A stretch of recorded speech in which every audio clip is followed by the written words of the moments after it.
Bom dia, pessoal, tudo bem? Gostaria de iniciar aqui mais uma aula. Hoje é a nossa aula de número 3 e a gente vai falar sobre as ações possessórias. Vocês viram na aula passada o tema da ação de exigir contas e a gente segue aqui dando continuidade ao conteúdo. Hoje, assim, é um tema um pouco extenso, tá? Eu tentei abranger, assim, o que foi possível aqui do conteúdo. Por conta, eu não sei qual foi qual a, qual o conteúdo que vocês já viram de direito civil, se é que vocês já estudaram essas questões de direitos, direito das coisas. Eu não sei se vocês já tiveram essas aulas, ou vocês vão ter agora esse semestre, mas eu imagino que talvez nem tenham tido. Então, a gente vai bem com calma para que vocês não fiquem com tanta dúvida, já que é preciso alguns conceitos aí. É preciso ter clareza de alguns conceitos, como a questão da posse, algumas classificações de posse, que vocês vão ver melhor em direito civil. Mas o que vocês vão precisar para entender o conteúdo de hoje, eu vou tentar explicar aqui, sem, é claro, exaurir todo o tema, porque isso é coisa de outra disciplina, mas eu acho que para entender aqui a matéria de hoje vai ser o suficiente. Qualquer dúvida, vocês vão perguntando. Eu vou compartilhar. Bom dia, Sully. A respeito do horário, tá? Eu já falei com os colegas aqui. A partir da semana que vem a gente pode iniciar às 8 horas, tá? E aí talvez vai ter que ir um pouquinho até mais tarde, né? Por conta da carga horária. Mas aí depende muito do dia também. Tem matéria que é mais curta, tem outras que são mais complexas, mais longas. A gente vai vendo. Beleza. Caso precise começar no horário mais cedo, eu aviso antes. Eu vou. Quer falar alguma coisa? Eu não estou ouvindo. Não, eu só falei bom Tá? dia, só respondi. Aham. Eu vou compartilhar a tela aqui com vocês, então. Abram o Código Civil e o Código de Processo Civil, tá? Principalmente o de Processo Civil. Acho que vocês estão vendo já aqui, né? Bom, então vamos lá, pessoal. Ah, as ações possessórias, elas são também são espécies, né, de procedimentos especiais, já que existem algumas particularidades, da mesma forma que a consignação em pagamento, que a ação de exigir contas. Então, a gente vai ver aqui quais são essas particularidades dos procedimentos específicos dessas ações, tá? Não é muita diferença, para falar a verdade. O que vai diferenciar mesmo em relação aos outros é a própria questão da posse e as diversas modalidades aí que existem de posse e de ação para defender cada tipo de relação do possuidor com o bem, né? Então, isso que vai ter diferença, tá? O procedimento, vocês vão ver que não é tão diferenciado em alguns pontos, um pouco mais, em outros nem tanto, tá? A gente começa, então, com algumas noções iniciais aqui do que é posse, né? Do que é ser possuidor de alguma coisa. O Código Civil, ele não traz a definição exata do que é posse, tá? Ele vai trazer a definição do que é o possuidor. Então, a gente vai lá para o 1196. Deixa eu aceitar alguém que está entrando. A gente vai para o 1196. Deixa eu abrir aqui também. Vamos pegando aí o Código Civil, tá? Então, é 1196. Ele vai dizer o seguinte: considera-se possuidor todo aquele que tem de fato o exercício, pleno ou não, de algum dos poderes inerentes à propriedade, tá?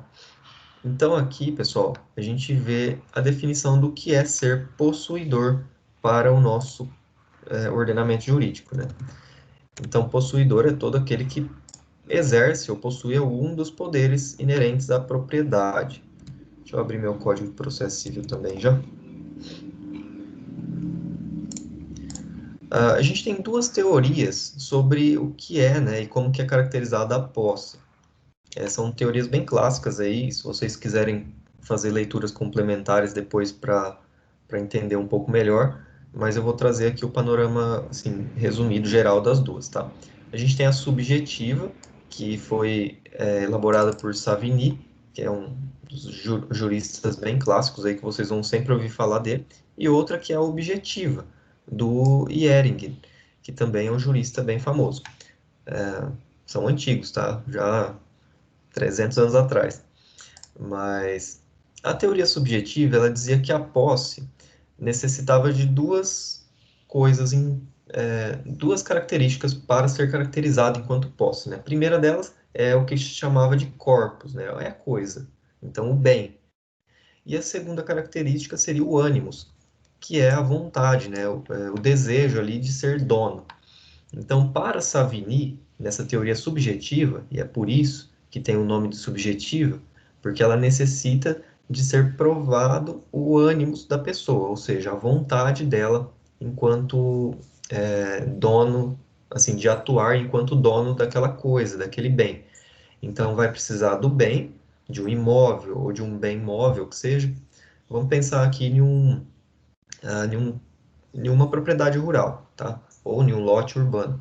Então você tem aquela coisa, que é o imóvel, e você tem o ânimos, que é a vontade, que é o desejo ali de agir enquanto como se fosse dono daquela coisa, tá?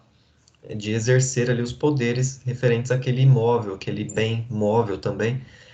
Já a teoria objetiva do Hering, ela vai dizer que a posse ela se caracteriza pela exteriorização da propriedade e ela é um poder de fato sobre a coisa. O Hering ele compreende aqui que o próprio fato de você possuir, de você ter ali ao seu alcance e exercer algum dos poderes sobre o imóvel, ou o bem imóvel também, já caracteriza o ânimos. Então, a teoria objetiva, a grande diferença aí é que o ânimos, que é um dos requisitos da subjetiva, ele está, de certa forma, embutido na própria coisa, tá? No próprio objeto que você exerce os poderes. Então, não é necessário, para essa teoria objetiva, a efetiva prova da sua vontade, do seu ânimos ali, né, naquela relação. Basta que você prove que exerce algum dos tipos de poderes sobre aquele imóvel. A gente pode pensar no exemplo que eu disse de uma propriedade rural. Você, enquanto sujeito possuidor daquele imóvel, você pode, por exemplo, plantar nesse imóvel e perceber os frutos, né? Perceber, os rendimentos, os lucros sobre o imóvel, tá? Então, isso é exercer algum tipo de poder. Não sei se ficou muito claro, mas qualquer coisa vocês perguntem, tá? Isso a gente só vai precisar saber, basicamente, para entender que o Código Civil ele adotou essa teoria objetiva. E o que que isso vai implicar, né, nos nossos estudos? É justamente isso que eu acabei de falar. Se a teoria é objetiva, para que você prove a sua posse, você não precisa provar o seu elemento subjetivo, a sua vontade em relação aos exercícios dos poderes sobre aquele imóvel. Você basta provar e comprovar com algum documento, com qualquer tipo de prova que você exerce algum dos poderes sobre aquele bem, tá? Então não precisa trazer o elemento subjetivo, trazer uma testemunha no processo, por exemplo, para provar, falar, não, ele sempre manifestou interesse em ser dono. É claro que na prática acaba ocorrendo, né, porque as pessoas leigas muitas vezes não sabem diferenciar essas questões teóricas, então acaba que misturando um pouco. Mas para quem atua enquanto advogado, basta produzir prova em relação ao próprio exercício dos direitos, né, de algum dos direitos que o código exige, não exige todos, mas de algum dos direitos sobre o imóvel. Então, ele pode exercer um direito de posse, por exemplo, como eu falei para vocês, fazendo algum tipo de plantação, recebendo algum lucro, algum rendimento sobre aquele bem, ou ele pode se apresentar, por exemplo, perante a sociedade como se ele fosse o dono. Então, para todas as pessoas que não sabem exatamente daquela relação, vão achar que a pessoa é dona.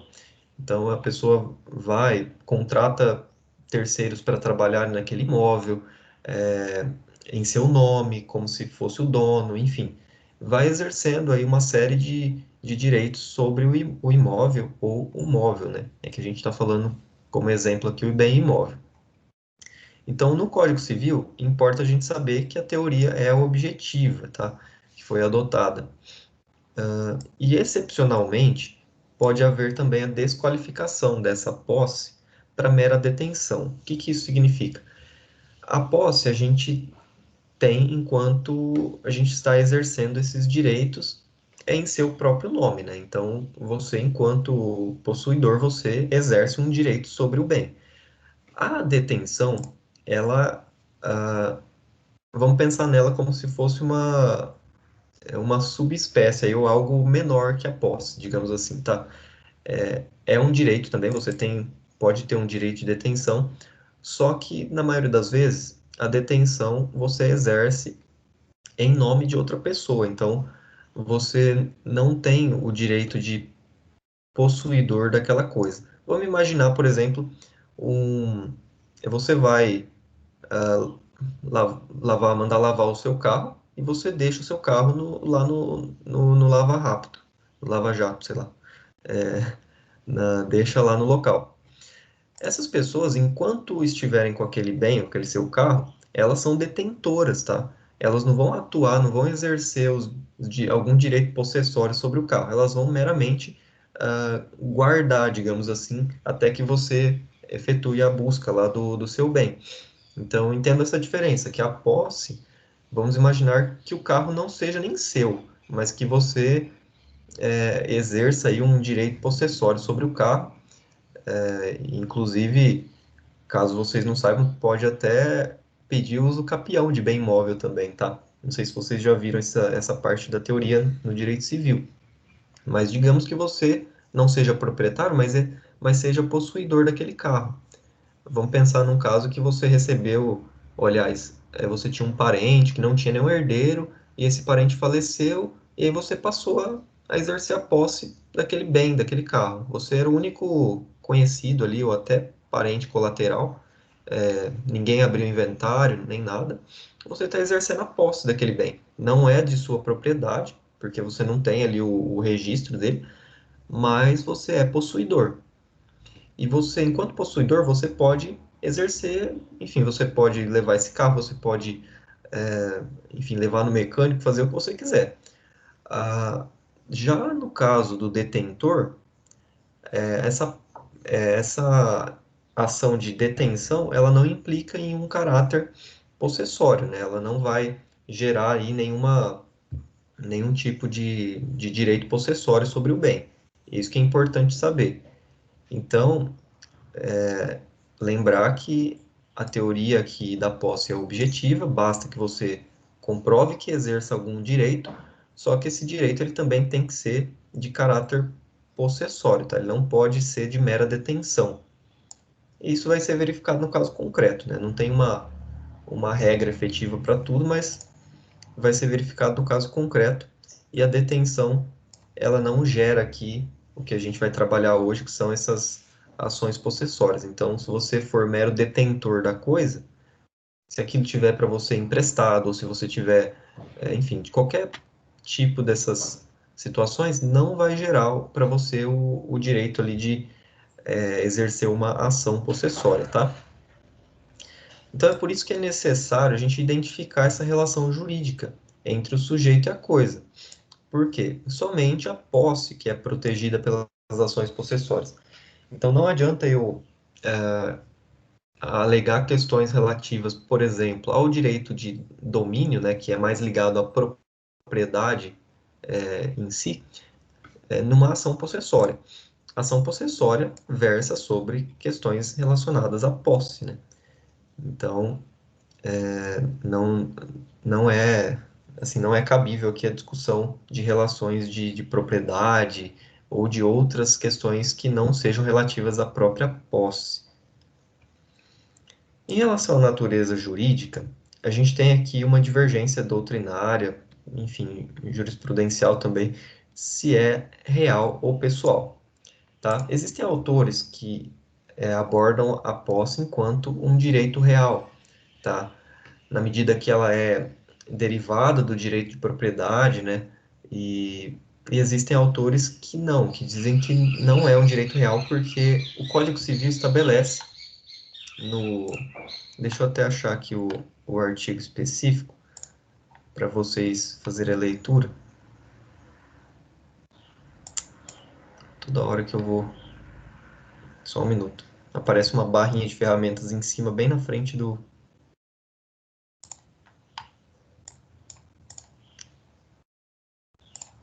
Tá, consegui aqui abrir. Só para fazer a leitura para vocês de quais são os direitos reais, tá? Ó, isso está lá no 1225. Então, o Código Civil ele traz expressamente aqui quais são os direitos reais, pessoal. Então, é por isso que é um dos argumentos dos autores que advogam em defesa de que a posse não é direito real, que é pessoal, é de que ela não está prevista aqui. Ó, são direitos reais: a propriedade, a superfície, as servidões, o usufruto, o uso, a habitação, o direito do promitente comprador do imóvel, o penhor, a hipoteca, a anticrese, a concessão de uso especial para fins de moradia, a concessão de direito real de uso, a laje. Então, tudo isso são direitos reais que vocês vão estudar, se já não estudaram, em disciplina própria, tá? Específica. Mas o que vocês precisam saber aqui no momento é que existe essa divergência, tá? Mas em síntese, os autores consideram a posse, pelo que eu percebi, eu acho que a corrente majoritária considera a posse enquanto um direito pessoal, por conta que, além desse fator de ela não estar prevista no rol que é taxativo do Código Civil, ela não exige, por exemplo, uma autorização do cônjuge para exercer os atos possessórios, a não ser que você esteja em composse, né, que é quando existe a posse em conjunto com outra pessoa. Aí você precisa da autorização, ou pelo menos que você participe ali a outra pessoa da relação. Então você tem um imóvel, por exemplo, enquanto possuidor, e você possui aquele imóvel de caráter pessoal. E você não, por mais que você seja casado ou você tenha um cônjuge, você não precisa pedir autorização para exercer os direitos sobre esse imóvel, os direitos possessórios. Diferente de alguns direitos reais, que, por exemplo, você, para alienação, né, você precisa de autorização, dependendo ali do regime de bens, enfim, de que as pessoas são casadas e tudo mais. Mas, em síntese, você vai precisar, de algum momento, de autorização da pessoa com quem você é casado. E já nos direitos possessórios, não necessariamente, tá? Então, os autores fundamentam dessa forma. Eu trouxe aqui, né, sem a pretensão de dar uma posição final, mas, pelo que eu pude perceber, a posição majoritária é de que a posse trata-se de um direito, tem essa natureza jurídica pessoal e não real, tá? Então, vamos seguir. Em relação à proteção, né, como que essa posse ela pode ser protegida no âmbito jurídico de alguma ameaça ou de alguma lesão ou agressão a essa posse? A gente tem várias formas, né? A primeira coisa que é importante, eu já até mencionei, ela vai independer de qualquer outro direito sobre a coisa. Então, por mais que você ou por mais que exista outra pessoa que tenha o direito de propriedade, o direito de uso, enfim, qualquer outros direitos reais que a gente viu, a proteção possessória, como ela trata especificamente da posse, ela só versa sobre a posse, então não envolve discussões sobre outras áreas, tá? Então, por exemplo, eu posso ajuizar uma ação possessória contra o próprio proprietário do bem imóvel, tá? Então, a posse ela é protegida, tá? Inclusive em face do próprio, vou falar do próprio proprietário, do proprietário do bem, tá? Então, não quer dizer que pelo fato de você não ter a propriedade, que você não pode ter a sua posse amparada juridicamente. É isso que é importante lembrar. As formas de proteção aqui, elas se dividem. Existem a autotutela, que eu já até mencionei nas aulas anteriores, que consistem aqui no desforço imediato e na legítima defesa, tá? Então, o desforço imediato é quando você já perdeu a sua posse, só que de forma muito rápida você utiliza os seus próprios meios, sem buscar a via judicial, para obter, né, novamente a posse daquele bem. E a legítima defesa é quando você está em vias de perder a posse, você não perdeu ainda, e você também utiliza ali da sua própria força, dos seus meios que puder ali no momento, para que proteja essa posse que você obteve. Então, são formas aqui de autotutela. Autotutela porque você mesmo que exerce aqui a sua proteção da posse. Tá? São exceções, tá? Dependendo do caso concreto. A regra é a proteção por via de ação possessória, ou das ações, né? Que são basicamente três: a reintegração, a manutenção de posse e o interdito proibitório. É importante lembrar dessas três figuras aqui que a gente tem para proteção da posse, pessoal. Vamos falar um pouco então de cada uma delas para vocês entenderem quais os casos, né, que elas se aplicam. A primeira delas, que é a reintegração de posse, vocês já devem ter ouvido bastante falar sobre isso, né? Da reintegração e da manutenção, do interdito nem tanto. A reintegração de posse são os casos mais clássicos de esbulho. O que é o esbulho? É a privação contra a vontade da pessoa, de forma total ou parcial, e de maneira ilícita da posse, né, que a pessoa exerce. Então, é um exemplo clássico. Você tem um bem, você tem uma casa na cidade, qualquer local, e alguém chega e retira você à força lá da sua casa, tá? Ou de outra maneira, mas tem que ser ilícita, contra a sua vontade também, você é retirado dessa sua casa e essa outra pessoa passa a exercer ali a posse, né, a utilização do bem imóvel da sua casa. Isso é um caso de esbulho. É esbulho porque você foi totalmente privado da sua posse.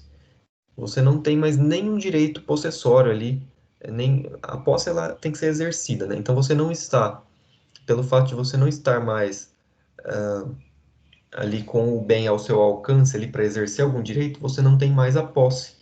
Então, isso é um caso de esbulho. Você é totalmente privado da posse. E por isso a ação cabível é reintegração de posse. Reintegração por quê? Você vai ser reintegrado. Você que estava integrado antes, você vai ser retornado ali àquela posse, àquela situação anterior. Você vai ser reintegrado. Basta pensar pela própria palavra, vocês já vão lembrar, tá? Se você precisa ser reintegrado à posse, é porque você não está mais com ela. Então, é caso de esbulho. A manutenção, o que dá a entender? Que você continua na posse, né? Então, é por isso que ela é mantida, tá? O próprio nome já é logicamente pensado, né? Então, vai ajudar vocês. A manutenção de posse, ela é utilizada nos casos de turbação. A turbação, pessoal, ela é nada mais, nada menos do que um incômodo, um atrapalho, tá, no seu exercício da posse ou dos seus direitos. Então, a vítima, ela mantém o bem em sua possessão, só que ela sofre alguma restrição ou incômodo. Isso a gente pode verificar muitas vezes, por exemplo, numa propriedade rural também, em que alguma pessoa, enfim, adentra nessa propriedade e passa a, a, a tomar posse de alguma parte da propriedade, não como um todo, mas de parte dela, ou então alguma pessoa que começa a praticar algum ato que impeça você de utilizar o bem. A pessoa vai, enfim, fecha uma estrada, ou o que mais que a gente pode pensar?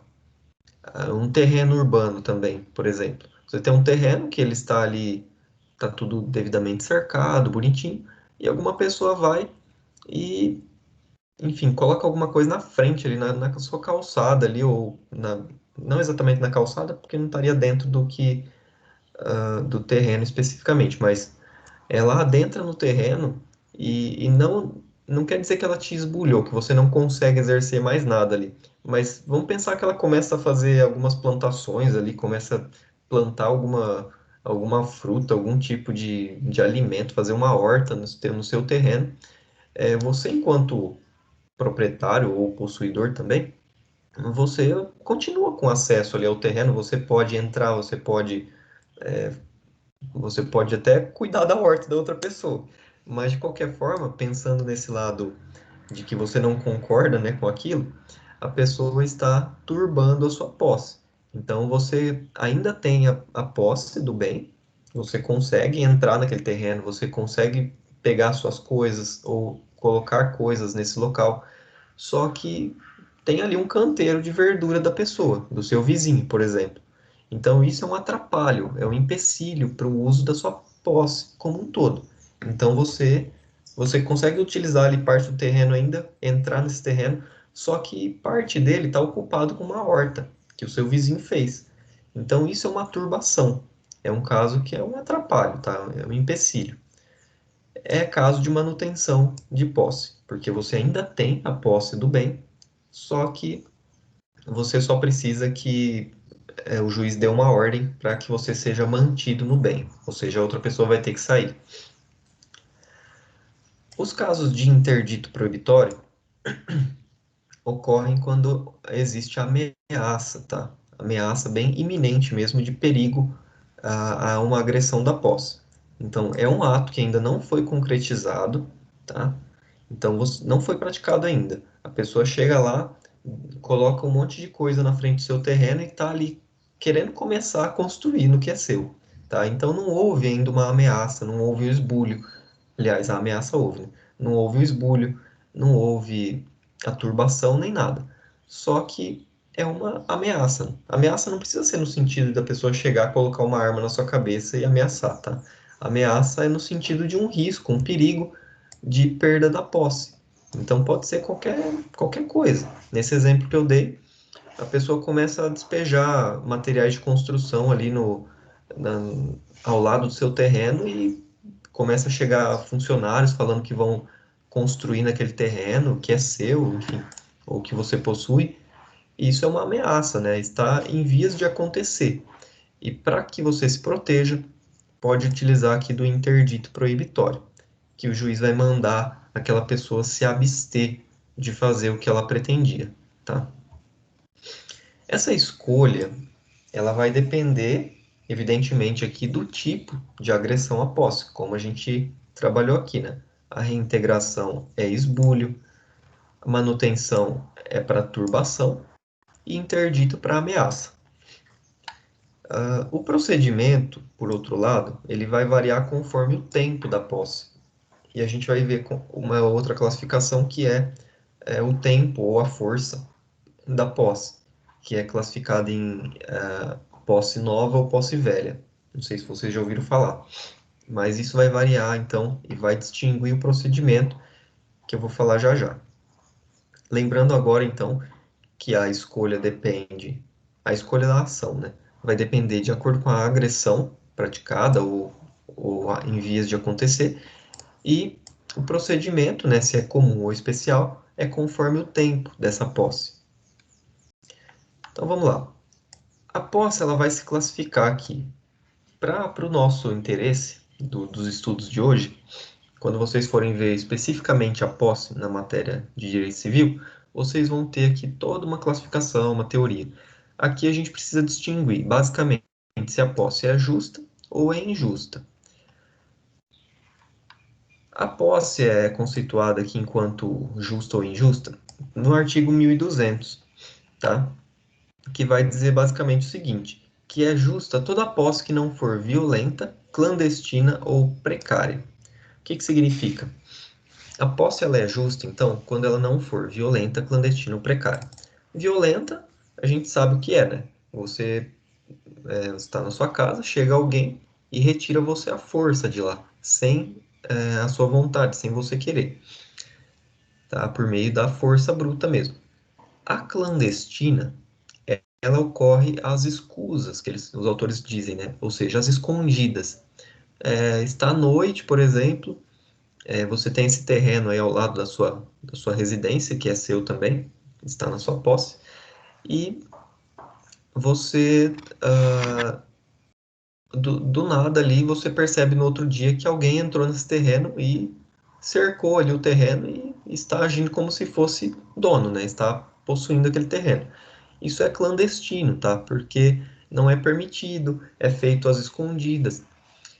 A posse precária, ela está bem relacionada com a questão de detenção, né? Ela é bem próxima da detenção, na verdade.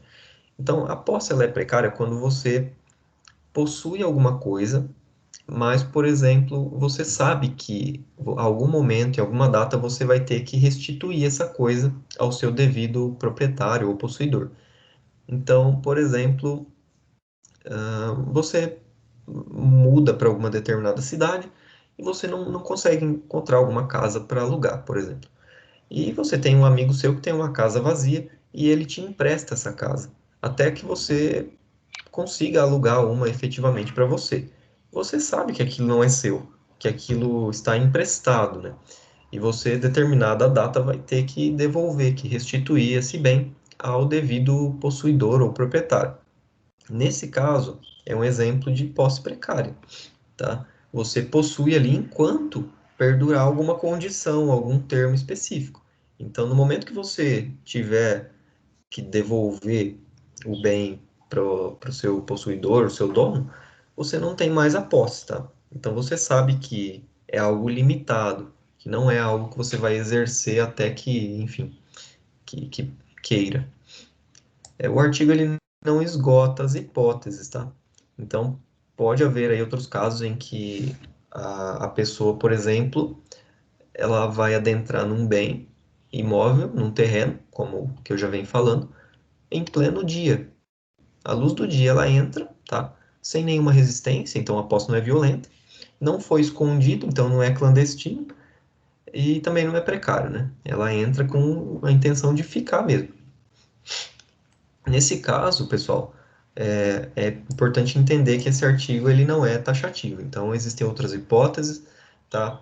Importante, e até alguns doutrinadores dizem que a posse ela vai ser, aliás, injusta quando ela for ilícita, tá? Ou não permitida, contra a vontade da outra pessoa. Então vai ser injusta. Se não encaixar nessas hipóteses, a posse é justa, tá? Isso vai implicar em alguns casos também de ações possessórias. Ó, os vícios, isso daqui é chamado de vício, né? A questão da violência, clandestinidade ou precariedade. Esses vícios da posse, eles são sempre relativos a alguma pessoa. Então, por exemplo, eu posso exercer uma posse justa em face de, de determinada pessoa porque, por exemplo, eu tenho um contrato ali de aluguel. Tenho um contrato de aluguel, eu exerço uma posse justa aqui sobre o bem imóvel que eu resido, né? É posse justa, não foi violência, não teve clandestinidade nem precariedade, né? Por conta dessa questão da posse que eu tenho de forma justa, eu posso, no caso, se alguém invadir meu apartamento e me retirar daqui, eu posso demandar essa pessoa, tá? Que invadiu o meu apartamento por meio de alguma ação possessória, no caso, a reintegração de posse, tá? Independentemente da relação de posse que eu tenho com o proprietário do imóvel, tá? Então, essa questão vai variar sempre também de acordo com a pessoa contra quem está se demandando. Então, nada importa, por exemplo, na defesa do réu, nessa ação, alegar que minha posse é ou não justa, tá? Ele não vai poder se defender alegando, por exemplo, que eu invadi o apartamento primeiro, se for o caso, tá? Vamos pensar que eu também adentrei no apartamento ou que eu tenho o apartamento aqui de forma precária, está só emprestado para mim, tá? Se alguém invade e me tira daqui, a pessoa que vai se defender, no caso o réu, ela não pode alegar que eu tenho que ser mantido no imóvel porque a outra pessoa já estava de forma precária no imóvel ou de forma clandestina. Isso não é defesa, tá? Não é matéria de defesa, não vai adiantar nada. Então sempre vai ser relativo a alguém. No caso, quem teria que entrar com o processo, se fosse o caso, seria o proprietário do imóvel, o possuidor, contra mim. Mas isso não é caso, porque a posse é sempre relativa. Então, nessa relação do processo, quem está discutindo sou eu e essa pessoa que me tirou do imóvel. Alguém está entrando aqui, o Rodolfo. Bom, vamos seguir então. Alguém tem alguma dúvida em relação a isso ainda? Tá tudo bem? Bom, pessoal, vamos dar sequência então. A gente tem algumas peculiaridades dessa ação, das ações, né, possessórias, que são a fungibilidade. O que que significa? Eu acho que até comentei com vocês na aula passada, ou na retrasada. A fungibilidade, ela existe porque as ações possessórias nem sempre estão claramente definidas, né? Na verdade, elas não estão definidas em lei. Então, eu digo assim, o caso específico de cada uma. O código, vocês vão ver, quer ver, eu vou fazer até a leitura para vocês terem uma noção. Não há definição do que é o esbulho, do que é a turbação e do que é a ameaça específica. Ó, o 560 do Código de Processo Civil. O possuidor tem direito a ser mantido na posse em caso de turbação e reintegrado em caso de esbulho. Mas não há definição do que é a turbação, do que é o esbulho. Então é por isso que a fungibilidade ela surge. Fungibilidade é essa troca, né? Essa possibilidade de substituição. Ela vai surgir em casos em que há dificuldade de identificar qual a espécie de agressão, ou se esta inclusive se altera ao longo da demanda. A gente pode ter casos em que, por exemplo, um caso de que você sofre ali uma turbação tão grande, mas tão grande, que te atrapalha tanto no exercício da posse, que aquilo caracteriza quase um esbulho. Então, vamos pensar nesse caso do seu vizinho da horta.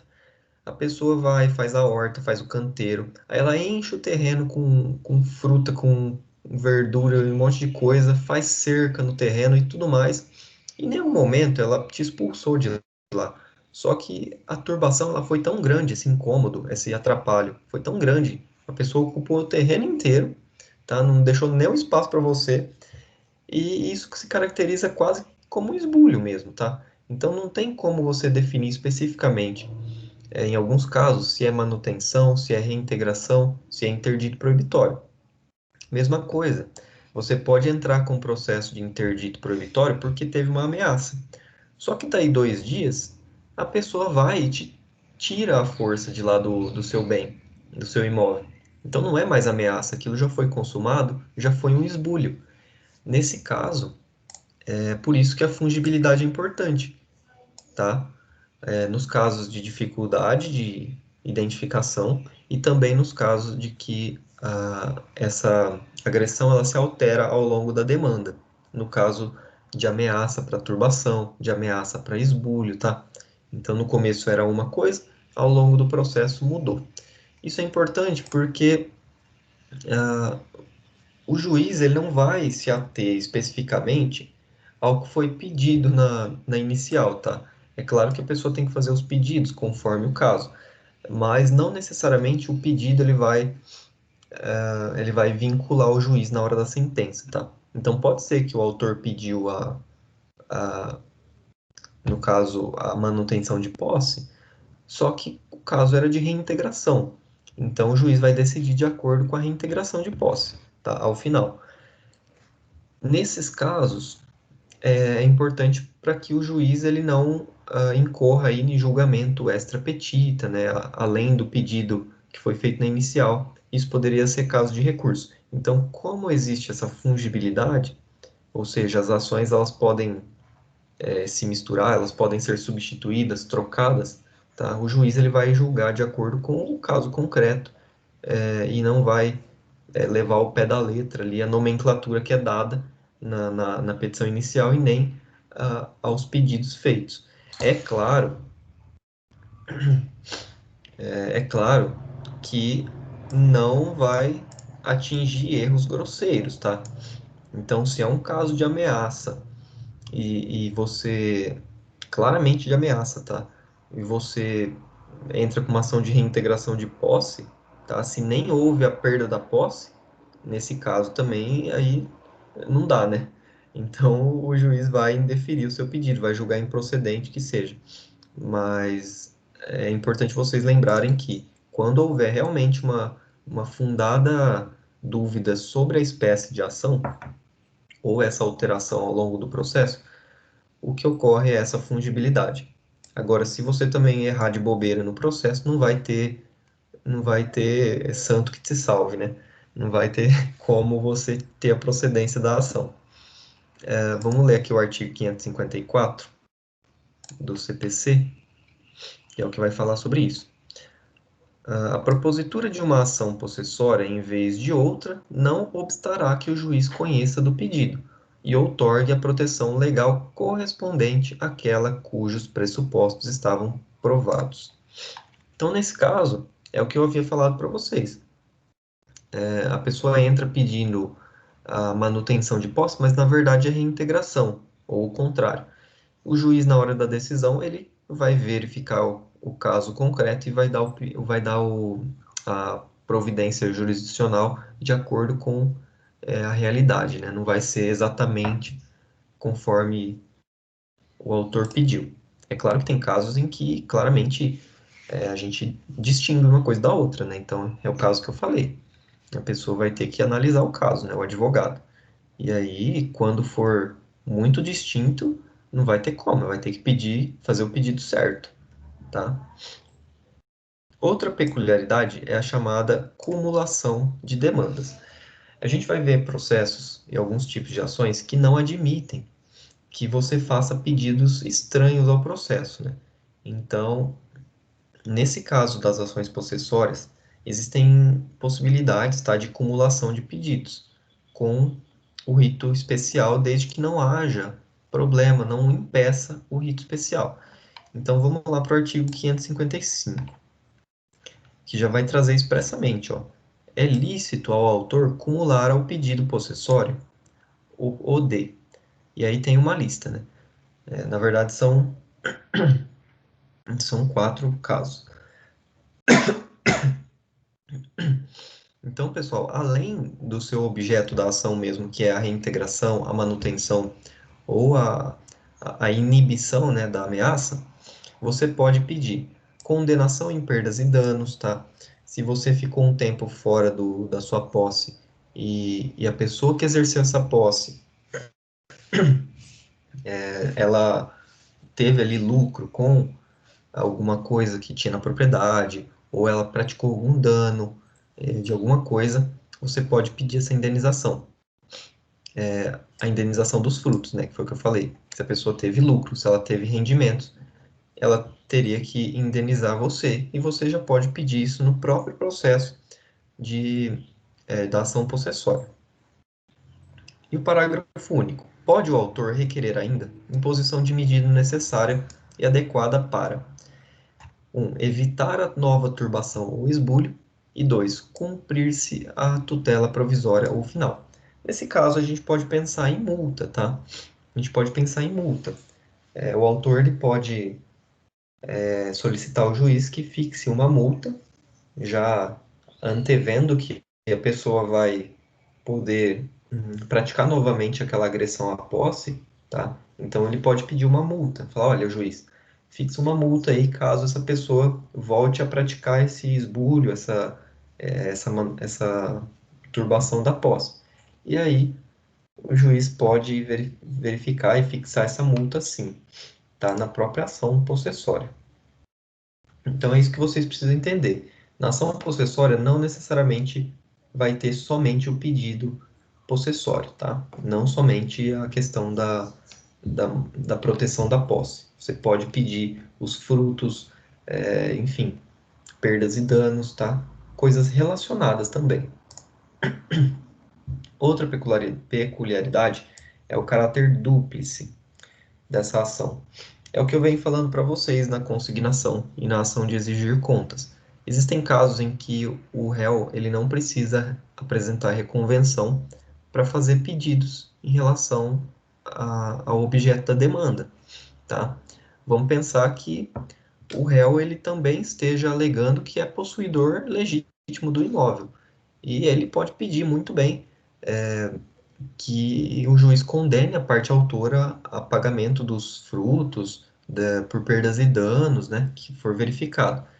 Isso na própria contestação. Outras hipóteses que não estejam diretamente relacionadas ao caso, elas podem mediante a reconvenção, tá? Ou uma ação diversa. Então vamos ler o 556. É lícito ao réu na contestação, alegando que foi ofendido em sua posse, tá? Demandar a proteção possessória e a indenização pelos prejuízos resultantes da turbação ou do esbulho cometido pelo autor. Então vamos imaginar o exemplo de uma pessoa que está na sua posse ali de um imóvel, por exemplo, a minha casa alugada, vem uma pessoa e me tira daqui à força. Eu tentando me valer da minha autotutela, eu venho aqui e tento é, retirar essa pessoa, né, do meu imóvel. Tá? Eu tento resistir. E essa pessoa vai e ajuiza uma ação possessória em face de mim. Tá? Eu que sou o possuidor justo ali do bem. Eu, na minha defesa, eu posso alegar a minha posse legítima sobre o bem também e pedir, inclusive, que a pessoa arque com algum dano que ela fez no imóvel, tudo que for possível ali relativo a essa posse. Então, não é porque o réu está no polo passivo da ação possessória que ele também não vai poder alegar que é o possuidor do imóvel, tá? Vamos imaginar casos em que poderia ser por reconvenção ou ação diversa. Se eu quisesse discutir, por exemplo, a validade de um contrato ou de uma cláusula contratual, isso não está relacionado diretamente à ação possessória, então você poderia apresentar por meio de reconvenção, tá? Ou por ação diversa. Então você ajuiza uma outra ação para isso. Mas para aproveitar, o ideal seria uma reconvenção mesmo. Só se o caso for muito complexo e depender de muita coisa, muita demanda probatória, você ajuiza um processo à parte. Outra peculiaridade, estou me enrolando com isso, é a exceção do domínio, é a chamada exceção de domínio. Como eu disse, o domínio ele é relacionado a questões de propriedade. Então, é o proprietário, é o dono lá da escritura do imóvel. Se eu estiver aqui na minha casa, no meu apartamento alugado, pode chegar o dono do imóvel aqui e tentar me tirar. Eu tenho todo o direito de permanecer, tá? Até o final do contrato. Minha posse é justa. Ele vem e me tira a força daqui da minha casa. Como eu disse para vocês, eu posso demandar inclusive o proprietário do bem por força aqui de uma ação possessória, já que eu tenho a posse, o uso do imóvel. Então eu posso entrar com uma ação possessória em face do locador para reaver aqui, para eu ser reintegrado na minha posse do apartamento. E o proprietário, ele não pode, ele até pode, né? Só que não vai adiantar. Ele alegar que é o proprietário do imóvel, que ele tem o domínio, tá? Então, essa discussão sobre o domínio, sobre a propriedade, ela é vedada se existir ação possessória em curso. Então, se eu estiver discutindo, tá, por meio de uma ação possessória, a minha questão da posse sobre o apartamento, o proprietário do imóvel não pode ajuizar uma ação que tenha por fundamento o domínio, né, a propriedade do bem, tá? Ele tem que esperar ser resolvida a questão da posse para depois juntar aqui, ou aliás, entrar com uma ação fundada em questões de domínio, tá? De propriedade mesmo. Tudo bem até aqui? Alguém tem dúvida? Eu vou pegar um copo de água, tá? Porque eu tô com a boca bem seca, esqueci de pegar aqui.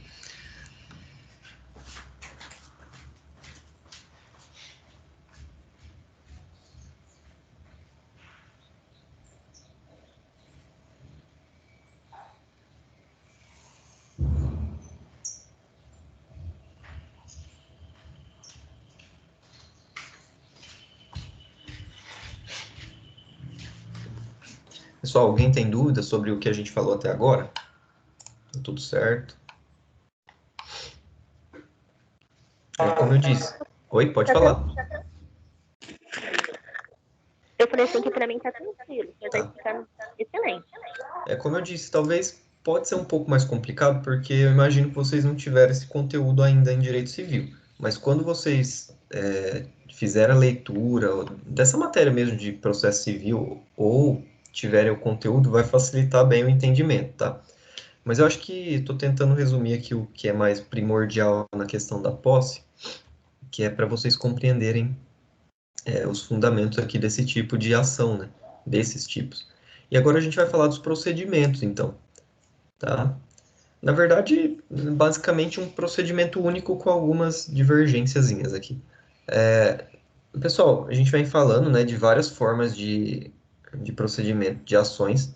Então é importante que vocês deem sempre uma revisada para não ficar perdido, tá? Não ficar confundindo uma com a outra.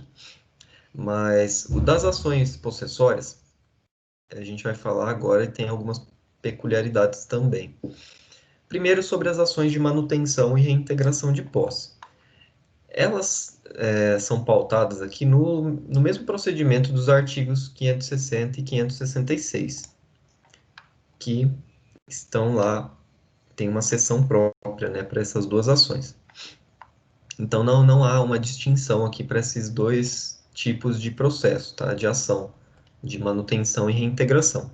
A diferença está no interdito proibitório, que tem uma seção própria também. E mesmo assim não tem tanta diferença, tá? Vamos lá. Primeira coisa, é necessário verificar qual o tempo ou a força, né? Tem autores que caracterizam como força da posse. Verificar se a posse é nova ou se a posse é velha, tá? Sei que o nome é engraçado, mas é isso aqui mesmo. A posse vai ser nova em até 1 ano e 1 dia em que houve a agressão à posse, né? Ou a ameaça. Então, a pessoa que ingressou ali no bem imóvel, por exemplo, ela está em posse nova até 1 ano e 1 dia da prática do ato que colocou ela para dentro do imóvel, por exemplo. Então, pensando no caso do vizinho da horta, né? Ele, vamos pensar aqui no dia 1º de setembro. Ele entrou agora, 1º de setembro, no meu terreno e começou ali a plantar as coisas dele. Começou a turbar a minha posse, né? Atrapalhar. Até o ano que vem, isso se ele entrou no dia 1º de setembro, até o ano que vem, no dia 2 de setembro, a posse dele é nova. O que isso vai trazer de implicação? Que o procedimento das ações possessórias são por meio do rito especial, né, do procedimento especial, que é o que a gente vai estudar hoje. Se passar de 1 ano e 1 dia, a posse dele é velha, tá? Chamada posse velha. Já passou 1 ano e 1 dia. Então, dia 3, dia 3 de setembro do ano que vem, a posse dele vai ser velha. Então, para ajuizar um processo contra ele, eu vou ter que utilizar o procedimento comum. A grande diferença aqui, pessoal, além da questão da posse, é que no rito especial a gente tem a liminar. Então, você não precisa comprovar para obter um provimento do juiz reintegrando ou mantendo você na posse, você não precisa comprovar o periculum in mora, que existe numa tutela aí de urgência ou de evidência, enfim, do procedimento comum. No procedimento comum, você precisa comprovar a probabilidade do direito, o periculum in mora, enfim. No procedimento especial específico das ações possessórias, você só precisa comprovar que tem a posse e que houve a agressão a essa posse, tá? Então, é bem mais flexível nesse ponto. Você não precisa provar que tem nenhum risco, porque não tem nenhum risco, por exemplo, você ter uma horta que o vizinho está plantando no seu terreno. Isso, de certa forma, além da questão da violação ali da sua posse, não vai ter outro risco. Por exemplo, não vai ter um perigo à sua vida, não vai ter nada do tipo. Nesse caso, basta você provar, se a posse for nova, que você tinha a posse do imóvel e que essa posse foi agredida, foi violada. Já no procedimento comum, não. Para você ter uma tutela de urgência nesses casos, você vai precisar de prova documental, você vai precisar comprovar, às vezes nem só por documento, mas comprovar que houve uma violação, que houve, aliás, que há o perigo dessa demora, né, de esperar o processo chegar até o final. Então, pode acontecer que você não consiga uma liminar, você não consiga uma tutela de urgência. Você vai ter que esperar até o final para ser reintegrado ou para ser mantido na posse. Então, isso é a importância de se distinguir aqui essas duas espécies, né? Incumbe ao autor trazer essas provas, tá? Isso está lá no 561. Ele vai provar a questão da posse, tá? Se vocês fizerem a leitura aí, vai ter 4 incisos. Incumbe ao autor provar a sua posse, a turbação ou esbulho praticado pelo réu, a data da turbação ou do esbulho, e a continuação da posse, embora turbada, na ação de manutenção, ou a perda da posse na ação de reintegração. Então é isso, o autor, ele, na petição inicial, além dos requisitos gerais, ele vai ter que comprovar tudo isso que o 561 está trazendo, que é basicamente a situação fática da coisa, né? Ele vai ter que comprovar que ele tinha posse, que ele foi esbulhado ou turbado dessa posse, a data em que isso ocorreu, e se a posse continua, e se a posse não continua, a depender do caso. Vamos lá. A partir daí, o juiz ele pode ou não conceder a liminar de reintegração ou manutenção de posse. Isso vai, apesar das ações pelo rito especial elas terem uma flexibilidade em relação a isso, não significa que o juiz vai sair concedendo liminar à torto e à direito. Então ele vai analisar o caso, se não tiver prova do autor em relação à sua posse, se não tiver prova em relação à manutenção ou não da posse, ele pode negar. Na verdade, ele vai marcar uma audiência, tá? Mas, demonstrado que o ato de agressão à posse se deu em menos de 1 ano e 1 dia, então é requisito, né? Já que a posse tem que ser nova. Se a inicial permitir em cognição sumária, ou seja, de plano ali, na primeira análise, que o juiz se convença dessa probabilidade do direito do autor, não é necessário comprovar o perículo in mora, como eu já disse, no rito especial, e é importante a apresentação de provas documentais, tá? Por mais que exista essa flexibilidade, você precisa juntar algum tipo de prova para firmar ali o entendimento do juiz. Se não tiver devidamente provado, se tiver dúvida, o juiz ele pode designar essa audiência de justificação, em que o réu ele vai ser citado para comparecer, e aqui vejam, ele não vai ser citado para contestar, ele vai ser citado para comparecer à audiência, e ele não pode levar testemunha nem nada. Só é para que ele compareça e tenha acesso ali aos atos praticados nessa audiência. Então, é realmente para ele acompanhar. Inclusive, os autores dizem que ele nem precisa estar pessoalmente lá na audiência, pode ser direto o advogado. O juiz ele pode ou não conceder a liminar a partir daqui. Se o juiz conceder, o réu ele será intimado na própria audiência, ou seja, ele já vai sair de lá sabendo que ele tem que contestar e também vai ser intimado da própria manutenção ou reintegração da posse. E aqui, se não for realizada a audiência, né, o juiz ele vai determinar a citação do réu. Então, vai conceder ou não a liminar e também vai determinar a citação do réu.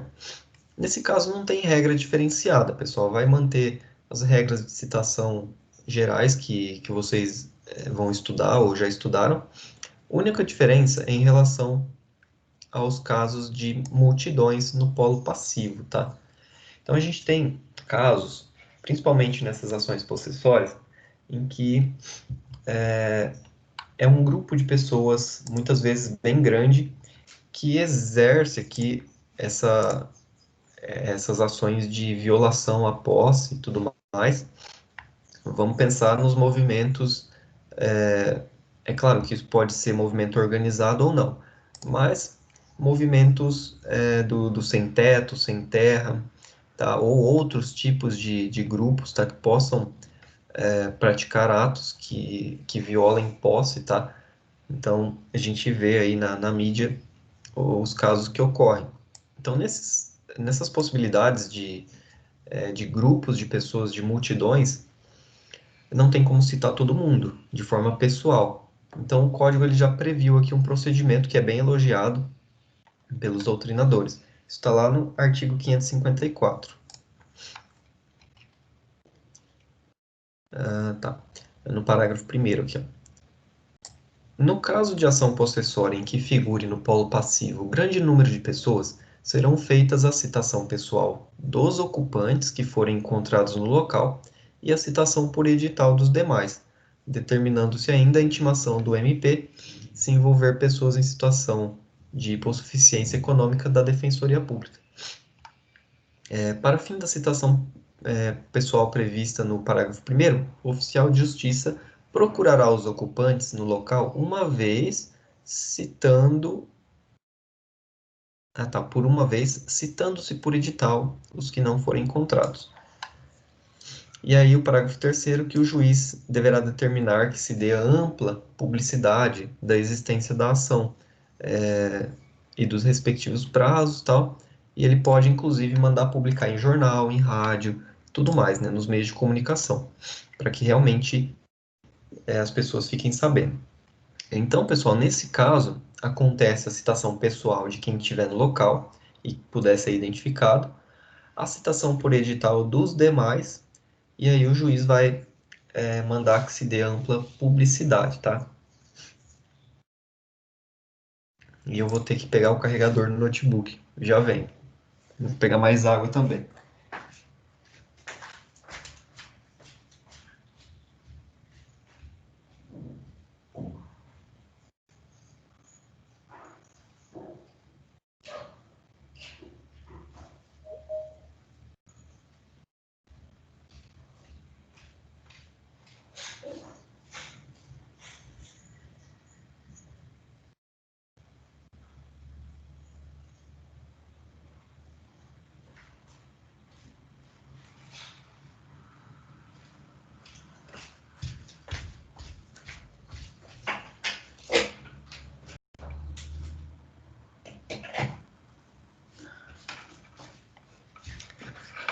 Pronto. Eu costumo gravar agora na cozinha, onde fica mais próximo do sinal da internet, né? E eles estavam lavando aqui no condomínio, e fica bem próximo, né? Então fazia barulho. Aí eu vim pro quarto e esqueci do carregador. Pessoal, alguma dúvida até aqui, nesse ponto? Vocês queiram perguntar? Tinha alguém tentando entrar aqui, eu escutei o barulho do apito aqui, do aviso, mas agora não tem mais ninguém. Bom, vamos dar sequência, então. Aí o Salim. Agora eu vi. Vamos dar sequência, então, pessoal. Aqui, agora que já está carregando o computador. Então, nos casos de citação, vocês entenderam, né? Como que ocorre nos casos de multidão. Isso vocês vão estudar também com mais calma nos casos do conteúdo específico para citação e como que são as regras, tá? Mas só para vocês entenderem aqui nessas hipóteses. E também algumas diferenças quando as ações versam aí sobre interesses também da fazenda pública. A fazenda pública ela não pode ter aí concedido uma liminar contra ela sem a prévia oitiva. Então, o juiz ele vai ter que pedir uma manifestação do poder público, né, do município, da União, enfim, do Estado. Não podendo marcar audiência, ele pede uma manifestação por escrito. Mas ele não pode conceder uma liminar contra a fazenda pública sem que ela seja ouvida. Tá? Então, vai se fixar. Geralmente ocorre isso: fixa um prazo, aí o poder público é intimado e se manifesta por escrito. Tá? O prazo para contestação é de 15 dias, tá? Da mesma forma que o procedimento comum. Nessa contestação, o que o réu vai poder alegar? Todas as matérias de defesa, Só não vai ser útil para ele a discussão sobre o domínio, né? Questões de propriedade são objeto de ações específicas, tá? As chamadas ações petitórias. Então, é diferente. Então, na matéria de posse, somente se discute a posse. Você pode alegar tudo que for possível aqui de matéria fática e tal, aquelas matérias também de ordem pública que ocasionam a extinção sem o julgamento de mérito, uma ilegitimidade da parte e tudo mais, você pode alegar, né, na defesa. Só o que é vedado aqui é a questão da discussão sobre domínio. Depois disso, o procedimento comum é o que segue, tá? Não tem nenhuma particularidade após a contestação. O que a gente tem que lembrar é no começo do processo, na verdade, é pelo tipo de. Até a liminar, basicamente, né? Até a concessão da liminar e determinação da citação é o que tem de diferença aqui no procedimento especial das ações possessórias. Há uma discussão sobre a necessidade de caução, tá? Vamos ver aqui, no 559. Se o réu provar, em qualquer tempo, que o autor provisoriamente mantido ou reintegrado na posse carece de idoneidade financeira para, no caso de sucumbência, responder por perdas e danos, o juiz designar-lhe-á o prazo de 5 dias para requerer caução real ou fidejussória sob pena de ser depositada a coisa litigiosa, ressalvada a impossibilidade da parte economicamente hipossuficiente. A discussão cai justamente nessa questão da hipossuficiência, porque se a caução é fixada para uma pessoa que tem o risco ali de não pagar por algum dano, alguma coisa que praticar enquanto estiver na posse do imóvel, o dispositivo fica bem contraditório, né? Porque a pessoa, geralmente quem não pode pagar, vai ser hipossuficiente financeiramente. Então, acaba que quase que inviabilizando a questão da caução.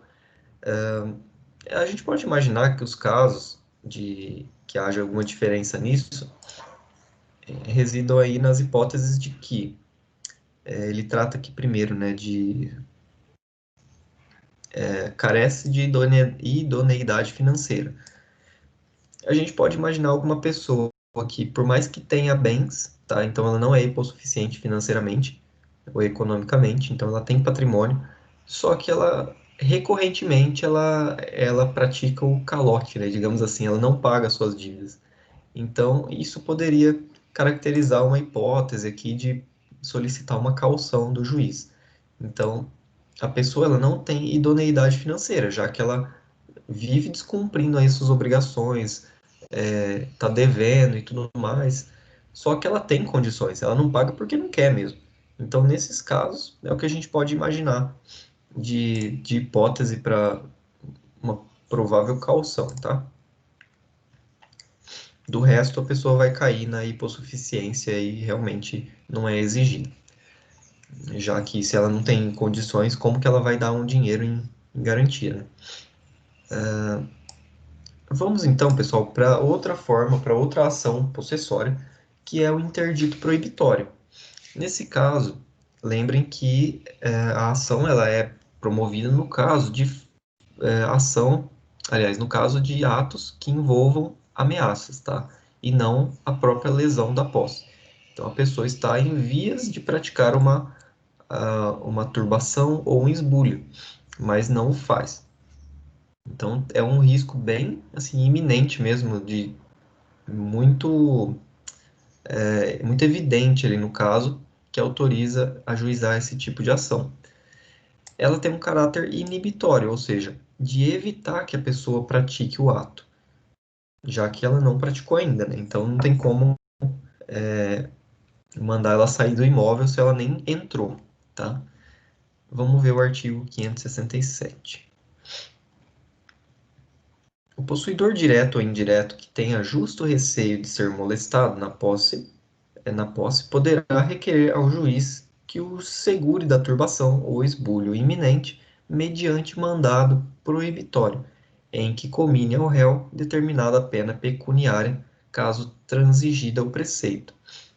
Então a gente vê, e o restante, ó, o 568 já vai dizer que aplica-se o disposto na seção anterior, que é o da manutenção e da reintegração. Então, basicamente, a diferença aqui do interdito proibitório é a possibilidade do juiz já de plano fixar, além da liminar, ele já pode fixar uma multa, né, uma pena pecuniária aí para caso ele realmente invada, né, o imóvel, para que ele promova uma turbação, enfim. Então, isso já é a diferença do interdito proibitório, enquanto ação, né, enquanto processo. Procedimento é basicamente o mesmo dos anteriores que a gente falou. E, por fim, a gente vai falar de algumas peculiaridades dos litígios coletivos, ou seja, aqueles processos que eu também já comentei um pouco, em que há um conflito coletivo pela posse do imóvel, ou seja, tem mais de uma pessoa aqui em cada polo do imóvel. Nesses casos, o legislador ele definiu algumas regras para as hipóteses de posse velha, tá? Então, por mais que esteja aqui na parte de procedimento especial, o que pode confundir um pouco, o 565 ele vai tratar dos casos de posse velha, tá? Caso de posse nova é a reintegração, manutenção, interdito que a gente já falou. Caso de posse velha ocorrem aqui por meio de procedimento comum, que vai ter uma ação própria para ele ser ajuizado no procedimento comum.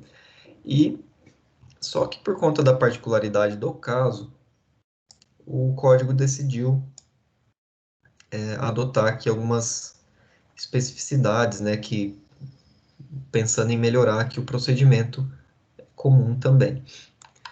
Então vamos lá. No caso, pessoal, de litígio coletivo, de posse velha, ou seja, aquela em que a pessoa já está na posse do imóvel há mais de um ano e um dia, ocorreria de início uma audiência de mediação, tá? Em até 30 dias, o juiz já vai determinar essa audiência de mediação.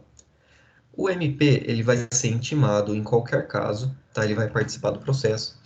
A Defensoria Pública somente quando houver pessoas hipossuficientes também, tá? Que não tiver condições de arcar com as custas.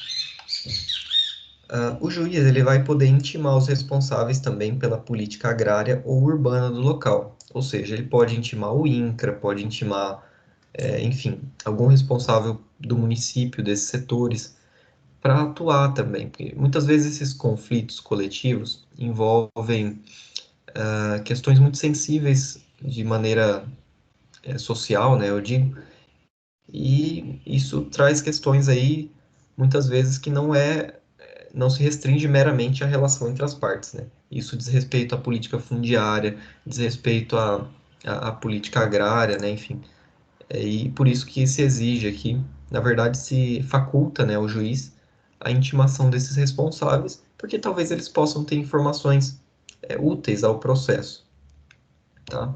E possam ajudar. Se a liminar for concedida, aliás, se a liminar concedida, né, não for cumprida em um ano, a partir da citação, aliás, da distribuição, não é da citação, em um ano a partir da distribuição do processo, nova audiência de mediação deve ser designada.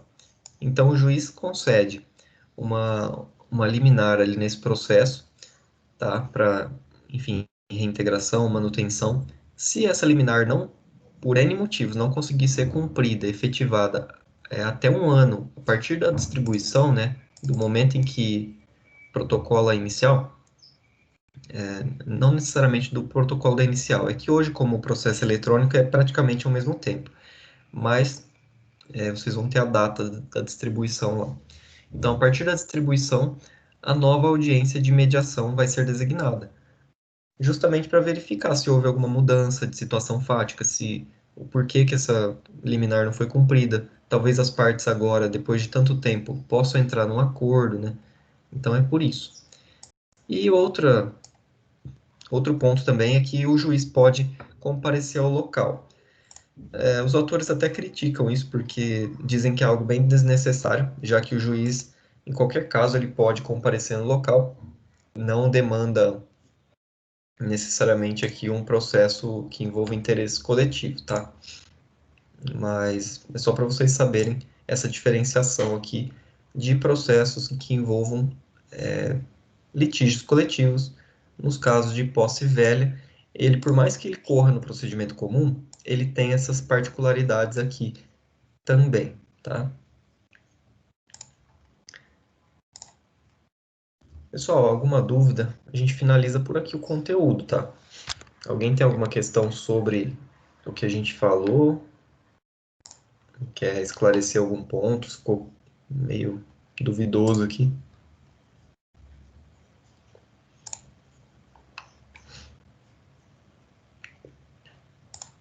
Ninguém? Vou poupar vocês das perguntas sobre a aula passada, tá? Já que eu mandei. Ah, vou lembrar também, né? Mandei os exercícios. Para quem não viu, tá no grupo do WhatsApp e eu vou postar daqui a pouquinho no AVA, tá? Aliás, não tem como, porque a disciplina ainda não subiu. Mas eu vou mandar pelo AVA quando tiver. Por enquanto está no WhatsApp, tá? No grupo do WhatsApp. Então façam as atividades, são 5 questões só de Mark X, bem rápido, valendo 500 pontos, tá? Então façam aí até sexta-feira e me mandem pelo e-mail. Alguém quer conversar sobre alguma coisa? Não? Tudo certo? Pessoal, a gente encerra por aqui então, tá? Obrigado pela. Eu vou anotar o nome de quem está presente aqui ao final da aula também. É a Catiele, Rodolfo, Suli, Adriano e o Salim. Acabou de sair agora. Professor, Oi? você sabe informar quando que vai aparecer pra gente? Oi? O senhor sabe informar quando o senhor vai aparecer pra gente? O senhor continua na minha grade no 7º semestre. Então, o que ocorre? A gente teve essas disciplinas aí determinadas, né? Veio a grade para a gente e a gente dividiu, né? Então, cada um ficou com uma matéria, né, específica. E agora, por algum motivo, eles não conseguiram lançar isso no sistema. E é o que a gente comentou ainda, inclusive, entre nós, a respeito dessa disciplina ser agora, né? Porque é uma matéria que geralmente vem lá no final, depois que vocês veem todo o conteúdo de processo civil. É uma das últimas. E justamente porque ela depende de alguns conhecimentos prévios aí, como, por exemplo, a matéria de direito civil, que nem hoje. A gente está falando sobre posse e vocês acho que nem tiveram esse conteúdo ainda. Então, eu não sei por que que veio para a gente trabalhar essa disciplina agora, já que não é algo que a gente decide aqui, a grade, né? Vem pronta. E também agora não conseguem lançar no AVA. Eu vou falar com a Ana Paula hoje, lá do RH, e ver se ela consegue, se ela tem alguma resposta sobre isso. Porque até agora eu tô sem, tô dando aula, porque tem que dar, né? Mas não tem no AVA o plano de ensino, não consigo acessar nada. Assim como vocês, né? Nem Ah, aparece, tá? beleza, então, professor, fica no aguardo. Obrigada. Por nada.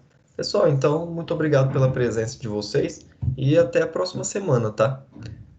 Você também. Fica com Deus.